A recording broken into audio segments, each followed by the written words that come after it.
নমস্কাৰ, আপোনাৰ সকলোকে স্বাগতম জনাইছোঁ অসম ফিচাৰ ইউটিউব চেনেল। আশা কৰোঁ আপোনাৰ সকলোৰে খবৰ ভাল। তো আজিৰ এই ভিডিঅ'টোত আমি Srimanta Sankardev university of health ছায়েন্সৰ প্ৰিভিয়াছ ইয়াৰ মেমৰি বেছ কুৱেশ্যন কিছুমান আলোচনা কৰিম। তো ইয়াতে আপোনালোকে পাব কিছুমান প্ৰিভিয়াছ ইয়াৰৰ কুৱেশ্যন। তো যিবিলাক কুৱেশ্যন আগৰ এক্সামত আহিছিলে, তো প্ৰিভিয়াছ ইয়াৰ মেমৰি বেছ কুৱেশ্যনৰ এইটো পাৰ্ট 1 হ'ব। আৰু অলৰেডি আমি পাৰ্ট 11-12লৈকে ভিডিঅ' বনাইছোঁ, সেইবিলাক আপোনালোকে প্লেলিষ্টৰ পৰা চাই ল'ব পাৰিব। তো আপোনালোক ভিডিঅ'টো ষ্টাৰ্ট কৰাৰ আগতে এটা কথা কৈ দিওঁ, তো 2023-24-25 তো এইখিনি আমাৰ তাত প্ৰিভিয়াছ ইয়াৰ মেমৰি বেছ কুৱেশ্যন আছে। তো সম্পূৰ্ণ পেপাৰখন SSUHS আনিব নিদিয়ে। এণ্ট্ৰেন্স এক্সামটো দিয়াৰ পিছত ষ্টুডেণ্টবিলাকে আমাক কুৱেশ্যনবিলাক দি দিছিলে, আমি সেনেকৈ কালেকশ্যন কৰিছিলোঁ। তো ইয়াতে আৰু এটা কথা আপোনালোক মেনশ্যন কৰি দিওঁ, 2022লৈকে BSc নাৰ্ছিং আৰু ডি ফাৰ্ম এটাই এণ্ট্ৰেন্স এক্সাম হৈছিলে। কিন্তু 2023, 24, 25 তো বেলেগ বেলেগ এণ্ট্ৰেন্স এক্সাম হৈ গৈছিলে। তো সেইকাৰণে ইয়াৰে কুৱেশ্যনবিলাক বেলেগ বেলেগ ধৰণে আহিছিলে। 2026ত এটাই এক্সাম, তো এখনেই পেপাৰ হ'ব। তো এতিয়া আগৰ প্ৰিভিয়াছ ইয়াৰ কুৱেশ্যনখিনি আলোচনা কৰি দিওঁ। তো প্ৰথম কুৱেশ্যন বায়'লজিৰ ফালৰ পৰা দিয়া হৈছে। তো এনজাইম ডেট ৱাইন্স DNA। তো DNA খোলা এনজাইম কোনটো? ইয়াৰে option A DNA polymerase, option B helicase, option C ligase আৰু অপশ্যন ডি প্ৰাইমেজ। তো ইয়াৰ শুদ্ধ উত্তৰটো হ'ব অপশ্যন বি হেলিকেজ। তো হেলিকেছে কি কৰে? ডিএনএৰ হাইড্ৰজেন বণ্ডটো ভাঙে, তাৰপিছত ডাবল হেলিক্স ষ্ট্ৰাকচাৰটো খোলে আৰু ৰেপ্লিকেশ্যন ফ্ৰক তৈয়াৰ কৰে। সেয়ে হেলিকেছক ডিএনএৰ আনৱাইণ্ডিং এনজাইম বুলিও কোৱা হয়।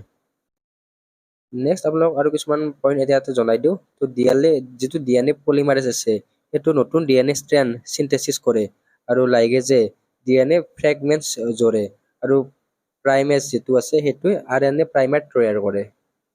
তো কুৱেশ্যন বেলেগ বেলেগ ধৰণে আহিব পাৰে। Next question 2, enzyme used in PCR। তো PCR মানে হৈছে পলিমাৰেজ চেইন ৰিয়েকশ্যন। তো PCRত ব্যৱহাৰ হোৱা এনজাইম কোনটো? Option A DNA ligase, option B helicase, তাৰপিছত অপশ্যন চি টেক পলিমাৰেজ আৰু অপশ্যন ডি RNA পলিমাৰেজ। তো ইয়াতে যিটো PCR আছে, তো PCR পলিমাৰেজ চেইন ৰিয়েকশ্যন এটা লেবৰেটৰী টেকনিক যাৰ সহায়ত ডিএনএৰ বহুত কপিজ, ডিএনএৰ পৰা মানে কপিজ ইয়াৰে কপি কৰা হয়, বহুতটা ডিএনএ তৈয়াৰ কৰা হয়। তো যিটো PCR প্ৰচেছ আছে তাত টেম্পাৰেচাৰ বহুত বেছি হয়। তো সাধাৰণ এনজাইম এই টেম্পাৰেচাৰটোত নষ্ট হৈ যায়। কিন্তু যিটো অপশ্যন চি আছে টেক পলিমাৰেজ, তো সেইটো হিট ৰেচিষ্টেণ্ট এনজাইম হয়, সেয়ে PCRত ইয়াক ব্যৱহাৰ কৰা হয়। যিহেতু টেক পলিমাৰেজটো হিট ৰেচিষ্টেণ্ট এনজাইম হয়, সেয়ে তাক মানে এনজাইম PCRত ইউজ কৰা হয়। এইটো থাৰ্মাছ একুৱাটিকাছ নামৰ বেক্টেৰিয়াৰ পৰা পোৱা যায়। তো PCRৰ কাম কি হ'ল? PCRে নতুন ডিএনএ ষ্ট্ৰেন চিন্থেচিছ কৰে আৰু ডিএনএৰ কপি কৰে। ডিএনএছবিলাক বহুত এটা ডিএনএছৰ পৰা বহুত ডিএনএছ মানে তেওঁলোকে প্ৰস্তুত কৰিব পাৰে। আৰু ইয়াতে কুৱেশ্যনটো আহিব অলপ বেলেগ ধৰণে আহিব পাৰে। তো হিট ৰেচিষ্টেণ্ট ডিএনএ পলিমাৰেজ বুলি কোনটো কোৱা যায়? তো হিট ৰেচিষ্টেণ্ট ডিএনএ পলিমাৰেজ বুলিও এইটোকে কোৱা যায়, অপশ্যন চি টেক পলিমাৰেজকো কোৱা যায়। Next question 3, fertilisation in vertebrates occur in. মেৰুদণ্ডী প্ৰাণীত নিষেচন ক'ত ঘটে? অপশ্যন এ অভাৰী ডিম্বাশয়, অপশ্যন বি ইউটেৰাছ জৰায়ু, অপশ্যন চি ফেলোপিয়ান টিউব আৰু অপশ্যন ডি চাৰ্ভেক্স গৰ্ভমুখ। তো ইয়াৰ উত্তৰটো চি বুলি দিয়াই আছে অলৰেডি। তো আমি এতিয়া এক্সপ্লেনেশ্যনখিনি আপোনালোক কৰি দিওঁ। তো সকলোৱে জানে মহিলাৰ বডিত ইগ আৰু স্পাৰ্ম মিলি বেবী জন্ম হয়। তো এই মিলনক ফাৰ্টিলাইজেশ্যন বোলে। এই প্ৰচেছটো সাধাৰণতে ফেলোপিয়ান টিউবত হয়। তো ফাৰ্টিলাইজেশ্যন অকাৰ ইন ফেলোপিয়ান টিউব। তো আফটাৰ ফাৰ্টিলাইজেশ্যন জাইগট তৈয়াৰ হয় আৰু তাৰ পিছত বেবী ডেভেলপ হয়। তো ফিমেল ৰিপ্ৰডাক্টিভ পাৰ্ট কেইটামান কৈ দিওঁ। অভাৰী ইগ তৈয়াৰ কৰে। তাৰপিছত ফেলোপিয়ান টিউবে ফাৰ্টিলাইজেশ্যনত সহায় কৰে, ফাৰ্টিলাইজেশ্যন হয়। নেক্সট ইউটেৰাছত বেবী গ্ৰথ কৰে। Next HIV attacks which cells. HIV কোন কোষ আক্ৰমণ কৰে? Option A RBC, option B T helper cell, option C neurons আৰু অপশ্যন ডি লিভাৰ চেলছ। তো ইয়াৰ উত্তৰটো হ'ব option B T helper cells. তো এতিয়া এক্সপ্লেনেশ্যনখিনি। তো HIV ফুল ফৰ্ম হৈছে হিউমেন ইমিউনো ডিফিচিয়েঞ্চি ভাইৰাছ। তো HIV হৈছে এটা ভেৰি ডেঞ্জাৰাছ ভাইৰাছ। তো এইচ ডিজিজৰ সৃষ্টি কৰে। তো আমাৰ বডিত ইমিউন চিষ্টেম থাকে, ইমিউন চিষ্টেমটোৱে আমাক এই ডিজিজৰ পৰা বচায়। তো যিটো টি চেলছ আছে, এই টি হেল্পাৰ চেলছটো চেলছ বডিৰ চলজাৰৰ দৰে। তো ই অন্য যিটো মানে ইমিউন চেলছ আছে তাক হেল্প কৰে। কিন্তু যিহেতু HIV আছে, HIV এই টি হেল্পাৰ চেলছক এটেক কৰে। তো তাৰ ফলত কি হয়, বডিটো দুৰ্বল হয়, তো ডিজিজ সহজে হয় আৰু আমাৰ ইমিউনিটি চিষ্টেমটোৰ কমি যায়। তো তাৰ ফলত মানে আপোনাৰ বডিত সঘনে বেমাৰ আজাৰ হৈ থাকে। Next question 5, hormone for water reabsorption. পানী পুনৰ সংশোধনৰ বাবে দায়ী হৰমনটো কি বা কোনটো? Option A insulin, option B ADH, option C thyroxine আৰু অপশ্যন ডি কৰ্টিচল। তো ইয়াৰ উত্তৰটো হৈছে অপশ্যন বি ADH। তো ADH মানে হৈছে এণ্টি ডায়বেটিক হৰমন। এই হৰমনটোৱে বডিত পানীৰ বেলেঞ্চটো মানে ঠিক কৰি ৰাখে। যদি বডিত পানীটো কম হয় তেতিয়া ADH এণ্টি ডায়বেটিক হৰমনে আমাৰ কিডনীক কয় যে বেছি পানী বাহিৰত নপঠাবি। তো তেতিয়া পানীৰ আমাৰ বডিত পুনৰ ৰিএবজৰ্ব বা এবজৰ্ব হয়। তাৰ ফলত কম ইউৰিন হয় আৰু বডিত পানী ছেভ হয়। তো যদি আপোনালোকে আমাৰ মক টেষ্ট চিৰিজ লৈছে তেনেহ'লে প্ৰিভিয়াছ ইয়াৰ মেমৰি বেছ কুৱেশ্যনখিনি পাই যাব। ই বুকখন লৈছে যদিও PDF ই বুকখন লৈছে যদিও তাতো পাব। তো প্ৰিভিয়াছ ইয়াৰ মেমৰি বেছ কুৱেশ্যন ই বুকখনৰ তলৰ ফালে আছে আৰু আমাৰ মক টেষ্ট চিৰিজটো পাই যাব। আপোনালোকে মক টেষ্ট চিৰিজটো অপেন কৰাৰ পিছত আপোনালোকৰ ইউজাৰ নেম পাছৱৰ্ড বহাই দিব। তো বহুতৰ লগ ইন আছে অলৰেডি, তো যিবিলাকে লৈছে। তো তাৰপিছত ইয়াতে 3 ডট অপশ্যনটো আছে, 3 ডট অপশ্যনত আপোনালোকে ক্লিক কৰাৰ পিছত এনেকুৱা ধৰণৰ কণ্টেণ্টবিলাক আহি যাব। ক্লাছ 11ৰ বায়'লজি, 12ৰ বায়'লজি। তলৰ ফালে আপোনালোকে স্ক্ৰল কৰিব লাগিব। ইয়াতে আপোনালোকৰ প্ৰিভিয়াছ ইয়াৰ বুলি ইয়াতে দিয়া আছে, প্ৰিভিয়াছ কুৱেশ্যন। তো ইয়াতে ক্লিক কৰিব লাগিব আৰু ইয়াতে চেম্পল পেপাৰো দিয়া আছে, আপোনালোকক দেখাই দিছোঁ। তো ইয়াতে প্ৰায় 6খন চেম্পল পেপাৰ দিয়া আছে আৰু 1-2খন এড কৰা হ'ব। তো প্ৰিভিয়াছ ইয়াৰত ক্লিক কৰাৰ পিছত এনেকুৱা ধৰণে কুৱেশ্যনবিলাক আহি যাব। তো ইয়াতে কোনটো শুদ্ধ কোনটো অশুদ্ধ আপোনালোকে দেখাই পাব। তো আপোনালোকে এনেকৈ মক টেষ্ট চিৰিজটো এক্সেছ কৰিব পাৰিব, কিন্তু এইটো পেড হয়। তো আপোনালোকে 149 ৰুপিজ দি মক টেষ্ট চিৰিজ ল'ব পাৰে আৰু এতিয়া হোৱাটছএপত ল'লে 129 ৰুপিজতে ল'ব পাৰিব আৰু ৱেবছাইটৰ পৰা ল'লে 149 ৰুপিজ দিয়া আছে। তো প্ৰাইচটো ডিক্ৰিজ কৰি দিয়া হৈছে বাৰু। তো অতি শীঘ্ৰে কণ্টেক্ট কৰক। ধন্যবাদ। Next question, asexual reproduction in penicillium. পেনিচিলিয়ামত অযৌন প্ৰজনন কেনেকৈ হয়? অপশ্যন এ কণী দিয়া, option B sporangia, option C zoospores আৰু অপশ্যন ডি হাইফি। তো ইয়াৰ উত্তৰটো হৈছে অপশ্যন এ কণী দিয়া। তো এই যিটো পেনিচিলিয়াম আছে, পেনিচিলিয়ামটো এটা ফাংগাছ হয়। ই স্পৰৰ সহায়ত নতুন ফাংগাছ মানে স্পৰৰ সহায়ত নতুন ফাংগাছ তৈয়াৰ কৰে। আৰু এই যিটো কণী দিয়া আছে, কণী দিয়াটো হৈছে এটা স্মল ৰিপ্ৰডাক্টিভ স্পৰ্ছ। ই এয়াৰত মানে উৰি যায়, উৰি গৈ কিনে নতুন প্লেচত গ্ৰথ কৰে। তো আপোনালোকক এক্সাম্পল এটা দি দিছোঁ, ব্ৰেড। তো ব্ৰেডত গ্ৰীণ ফাংগাছ দেখা যায়, তো সেইটো এটা এক্সাম্পল।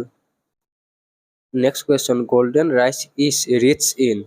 আপোনালোকে মোৰ এক্সপ্লেনেশ্যনখিনি ইমান এটা ভালকৈ বুজি নাপাব পাৰে, তথাপিতো অলপমান ট্ৰাই কৰিব আৰু। তো গল্ডেন ৰাইচত কিটো ভিটামিন থাকে এইটো সুধিছে। Option A vitamin A, option B vitamin B, option C vitamin C আৰু অপশ্যন ডি ভিটামিন ই। তো আপোনালোক এটা কথা কৈ দিওঁ, যিটো ভিটামিন আছে, ভিটামিন টপিক্স, তো ভিটামিনছৰ পৰা 2-3টা কুৱেশ্যন থাকে। তো প্ৰত্যেক বছৰে ভিটামিনৰ পৰা কুৱেশ্যন অহা দেখা যায়। আপোনালোকে ভিটামিন টপিকটো অলপমান ভালকৈ চাই ল'ব। যিটো গল্ডেন ৰাইচ আছে তাত ভিটামিন এ থাকে। তো গল্ডেন ৰাইচটো জেনেটিকেলি মডিফাইড ৰাইচ হয়। ই ভিটামিন এ উৎপন্ন কৰে। তো আমাক বডিত ভিটামিন এ কিয় লাগে? তো চকুৰ বাবে লাগে আৰু ই আমাক নাইট ব্লাইণ্ডনেছৰ পৰা বচায়। তো আপোনালোকৰ কাৰণে এটা ডাইৰেক্টলি টপিক আনিম বুলি ভাবি আছোঁ ভিটামিনৰ। তো এনে চমুকৈ কিছুমান কৈ দিওঁ। ভিটামিন ডি ডিফিচিয়েঞ্চিৰ ফলত ৰিকেটছ হয়। তো vitamin A to eye sight function ইয়াৰ, আৰু ডিফিচিয়েঞ্চি হৈছে নাইট ব্লাইণ্ডনেছ। ভিটামিন B1 ইয়াৰে আমাৰ নাৰ্ভক হেল্প কৰে আৰু ইয়াৰ ডিফিচিয়েঞ্চি হৈছে বেৰি। তাৰপিছত ভিটামিন B3 ডিফিচিয়েঞ্চি পেলেগ্ৰা আৰু ভিটামিন B12 যিটো B12 আছে তাৰে ফলত এনিমিয়া হয়, তাৰে ডিফিচিয়েঞ্চিটো এনিমিয়া। তাৰপিছত ভিটামিন চিৰ অভাৱত স্কাৰ্বি ৰোগ হয়, এইটো বহুতে জানে বাৰু। সেইটো ভিটামিনৰ কুৱেশ্যন ইজি হ'লেও এক্সামত আহে আৰু বহুতৰে কনফিউজ লাগে, কাৰণ সকলোবিলাক মানে চেম টু চেম সেনেকুৱা হয়। আৰু ভিটামিন ডিৰ ফলত আপোনালোকৰ ৰিকেটছ হয়। তো ৰিকেটছটো ভিটামিন ডিৰ ফলত হয় আৰু ভিটামিন ইৰ অভাৱত ফাৰ্টিলিটি প্ৰব্লেম হয়। আৰু যিটো ভিটামিন কে আছে, তো কে ভিটামিনৰ অভাৱত যিটো ভিটামিন কে আছে সি ব্লাড ক্লটত সহায় কৰে। তো আৰু ভিটামিন কম থাকিলে আমাৰ এক্সেচিভ ব্লিডিং হয়। যেতিয়া মানে কাৰোবাৰ মানে এক্সিডেণ্ট হয়, তো ভিটামিন কেৰ অভাৱ আছে তেনেহ'লে ব্লিডিংটো এক্সেচিভ হৈ যায়। Next question, evolutionary link between birds and reptiles, পক্ষী আৰু সৰীসৃপৰ বিৱৰ্তনীয় সংযোগটো কি? তো ইয়াৰ উত্তৰটো হ'ব option A. Next question 9, function of tapetum, টেপেটামৰ কাম কি? Option A nourish pollen, pollen পুষ্ট যোগান ধৰা, option B develop ovule, next control hormone, আৰু অপশ্যন ডি ছাপৰ্ট এন্থাৰ। তো ইয়াৰ উত্তৰটো হ'ব অপশ্যন এ। তো ফুলৰ এন্থাৰ যিটো পুংকেশৰ আছে তাৰ ভিতৰত পলেন গ্ৰেইন থাকে, আৰু টেপেটাম হৈছে যিটো পুংকেশৰ আছে পুংকেশৰৰ ভিতৰত থকা টিচু। টেপেটামৰ কাম কি? তো এইটোতো দি আছে পলেন পুষ্টি যোগান ধৰা, তো পলেনক ফুড দিয়ে, তাৰপিছত নিউট্ৰিচন চাপ্লাই কৰে, নেক্সট পলেন ডেভেলপমেণ্টত সহায় কৰে। Next question, not a part of pistil. তো option A stigma, option B style, option C ovary, option D filament. তো কেতিয়াবা কুৱেশ্যন বিলাকত নট এ বুলি দিয়ে আৰু কেতিয়াবা কোনটো সোধে, কেতিয়াবা কোনটো নহয় মানে কোনটো পাৰ্ট নহয় সোধে, আৰু কেতিয়াবা কোনটো পাৰ্ট হয় সোধে। তো ইয়াতে বহুতৰ কনফিউজন হৈ যায়, কিন্তু আপোনালোকে কুৱেশ্যন বিলাক চাওঁতে ভালকে চাই ল'ব। তো যিটো এইটো পিষ্টল আছে এইটো হৈছে ফুলৰ ভিতৰত ফিমেল পাৰ্ট, তো ফুলৰ ভিতৰত থকা ফ্লাৱাৰৰ ভিতৰত থকা এটা ফিমেল পাৰ্ট। তো পিষ্টলৰ পাৰ্ট কেইটা হ'ল ষ্টিগমা, ষ্টাইল আৰু অভাৰি, এই তিনিটা ইয়াৰে পাৰ্ট, কিন্তু ফিলামেণ্টটো ইয়াৰে পাৰ্ট নহয়। ফিলামেণ্টটো হৈছে মেল পাৰ্ট, তো এটা মেল পাৰ্ট হয় ফিলামেণ্টটো, কিন্তু ইয়াতে পিষ্টলটো ফিমেল পাৰ্ট। তো ইয়াৰ উত্তৰটো option D. Next question, first life forms on earth resemble, পৃথিৱীৰ প্ৰথম জীৱ কিহৰ দৰে আছিল? Option A cyanobacteria, option B amphibians, তাৰপিছত সৰীসৃপ আৰু শেৱাল। তো ইয়াৰ উত্তৰটো হ'ব অপশ্যন এ চায়ানো বেক্টেৰিয়াৰ দৰে। তো চায়ানো বেক্টেৰিয়া কি? চায়ানো বেক্টেৰিয়া এটা মাইক্ৰস্কোপিক অৰ্গেনিজিম, ই পানীত বাস কৰে বা বাস কৰিছিল, আৰু ই ফটোচিনথেসিস কৰিব পাৰে। Next question, binomial nomenclature was introduced by, দ্বিনাম পদ্ধতি কোনে আৰম্ভ কৰিছিল? Option A Darwin, option B Linnaeus, option C Mendel, আৰু অপশ্যন ডি পাষ্টিয়াৰ। তো ইয়াৰ উত্তৰটো হ'ব অপশ্যন বি লিনিয়াছ। তো পৃথিৱীত লাখ লাখ অৰ্গানিজিম আছে, তো সকলোৰে কমন নামটো বেলেগ বেলেগ হয়, সেয়ে ইয়াক চাইণ্টিফিক নেম দিয়া হয়। এই নেমিং পদ্ধতি বা চিষ্টেমটোকে বায়নমিয়েল নমেনকালচাৰ বুলি কোৱা হয়। তো ইয়াতে বায়নমিয়েল স্পেলিংটো দুটা ৱাৰ্ড আছে, বাই আৰু নমিয়েল। তো নমিয়েল, তো বাই মানে টু আৰু নমিয়েল মানে নেম, তো দুটা নাম, অৰ্থাৎ দুটা নাম থাকে। লাইক এক্সাম্পল, তো হিউম্যান, তো হিউম্যানটো এটা, আৰু হিউম্যানক সাইন্টিফিক নেম হোমো সেপিয়েন্স। এই যিটো নামাকৰণ আছে এই নামাকৰণটো মানে কোনে আৰম্ভ কৰিছিল? Carl Linnaeus. তো তেখেতক টেক্সনমিৰ পিতৃ বুলিও জনা যায়। Next question, ELISA test is based on, ELISA পৰীক্ষা কিহৰ ওপৰত আধাৰিত? Antigen antibody interaction, next DNA hybridisation, তাৰপিছত আৰ এন এ তাৰপিছত আৰু ক্ৰমাটোগ্ৰাফি। তো ইয়াৰ উত্তৰটো হৈছে অপশ্যন এ এণ্টিজেন এণ্টিবডি ইণ্টাৰেকশ্যন। তো অপশ্যন এ, কিন্তু এলিচা আছে, এলিচাৰ ফুল ফৰ্ম হৈছে এনজাইম লিংক ইমিউন'চৰভেণ্ট এছে। তো ইয়াৰে ফুল ফৰ্মটো এইটো। তো এই টেষ্টটো মেইনলি HIV কাৰণে ইউজ কৰে। তো ইনফেকশ্যন HIV এইবিলাকৰ কাৰণে এলিচা টেষ্টটো কৰা হয়। নেক্সট কুৱেশ্যন দিয়া আছে, ডিজিজ কজড বাই বেক্টেৰিয়া, বেক্টেৰিয়াৰ দ্বাৰা হোৱা ৰোগ কোনটো? Option A typhoid, option B malaria, option C dengue, আৰু অপশ্যন ডি ফ্লু। তো ইয়াৰ উত্তৰটো হৈছে অপশ্যন এ টাইফইড। তো টাইফইড হৈছে এটা বেক্টেৰিয়েল ডিজিজ, তো বেক্টেৰিয়াৰ দ্বাৰা হয়। তো ই কণ্টামিনেটেড ফুড বা পানীৰ পৰা হয়। নেক্সট ইয়াৰে চিমটম কিছুমান আছে, যেনেকে ফিভাৰ, জ্বৰ, তাৰপিছত দুৰ্বলতা, ষ্টমাক পেইন এইবিলাক। তো কজড বাই, যিটো মানে টাইফইড আছে টাইফইড কজড বাই সালমনেলা বেক্টেৰিয়া। তো কজটো সুধিব পাৰে, টাইফইড ইজ কজড বাই, তো ইয়াৰে যিটো বেক্টেৰিয়া আছে সেইটোৰ নাম সালমনেলা বেক্টেৰিয়া। নেক্সট মেলেৰিয়াটো পেৰাচাইটৰ পৰা হয়, ডেংগুটো ভাইৰাছৰ পৰা হয়, আৰু ফ্লুটো ভাইৰাছৰ পৰা হয়। Next question, quinine is extracted from, quinine ক'ৰ পৰা এক্সট্ৰেক্ট কৰা হয়? তো option A cinchona, option B datura, option C neem, আৰু অপশ্যন ডি ইউকেলিপ্টাছ। তো এই গোটেইবিলাক গছ হয়। তো ইয়াৰে কোনটো গছৰ পৰা কুইনিনটো এক্সট্ৰেক্ট কৰা হয়। তো অপশ্যন এ চিনকনা। যিটো কুইনিন আছে কুইনিনটো মেলেৰিয়াৰ মেডিচিন হয়। তো ই চিনকনা ট্ৰিৰ বাৰ্কৰ পৰা তৈয়াৰ কৰা হয়। তো কুইনিনৰ ৰাসায়নিক সংকেতটো হৈছে C20H24N2O2। এইটো ইয়াৰে ৰাসায়নিক সংকেত। তো ইয়াক এন্টি মেলেৰিয়েল মেডিচিন বুলিও জনা যায়। Next question, oxidation number of Ni nickel in NiCO4। তো NiCO4ত Ni বা নিকেলৰ জাৰৰ সংখ্যা কিমান? Option A +2, option B 0, option C +1 আৰু অপশ্যন ডি -1। তো Ni মানে হৈছে নিকেল আৰু CO কাৰ্বন মনোঅক্সাইড।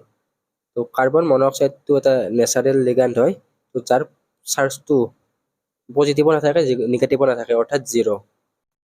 অৰ্থাৎ ইয়াতে Ni টো দিছে আমাক, Ni টো আমি নাজানো সেইকাৰণে x বুলি ধৰি ললো, প্লাছ CO মানে 0, 0 × 4 ইকুৱেল এইফালে এইটো নেচাৰেল কম্পাউণ্ড কাৰণে 0, x + 0 = 0, x = 0। তো এনসারটো option B 0। Next question, question 17, molar mass of CO2। CO2 ত মোলাৰ ভৰ কিমান? Option A 22, option B 44, option C 28, option D 32। ইয়াৰ অপশ্যন হৈছে অপশ্যন বি টো 44। তো CO2 ত মোলাৰ মাছ দিছে। তো C ইকুৱেল আপোনালোকে নিশ্চয় জানে, C = 12 আৰু O = 16। অক্সিজেনৰ এটমিক মাছ 16 আৰু কাৰ্বনৰ 12। তো ইয়াতে আপোনালোকৰ C + 2 × O, দুটা O আছে কাৰণে। তো C ইকুৱেল আপোনালোকে নিশ্চয় জানে, ইয়াতে 12 + 2 × 16, 12 + 32 = 44। তো এনসারটো হৈছে 44। Next question, question 18, formula of green vitriol. Green ভিট্ৰিয়লৰ সংকেত কি? তো অপশ্যন এ FeSO4.7H2। তো ইয়াৰ এনসাৰটো অপশ্যন এ। যিটো গ্ৰীণ ভিট্ৰিয়ল আছে তাৰ যিটো সাইন্টিফিক নেম ফেৰাছ সালফেট। তো ফেৰাছ সালফেট হৈছে ইয়াৰে সাইন্টিফিক নেম। তো ই দেখাত গ্ৰীণ ক্ৰিষ্টেলৰ দৰে। তো next question, question 19, which is not a green house gas. তলৰ কোনটো গ্ৰীণ হাউচ গেছ নহয়? ইয়াৰ উত্তৰটো হৈছে অপশ্যন চি H2। সৰি H2, অনলি H2 ইয়াৰে। তো H2 গ্ৰীণ হাউচ গেছ নহয়। Next question, Wurtz reaction uses. Wurtz বিক্ৰিয়াত কি ব্যৱহাৰ কৰা হয়? Sodium, magnesium, potassium, calcium. তো কেতিয়াবা এইখিনি কেৱল সংকেততে দি দিয়ে, তো আপোনালোকে সংকেতকেইটা চাই ল'ব। তো ইয়াৰ উত্তৰটো হৈছে অপশ্যন এ সোডিয়াম।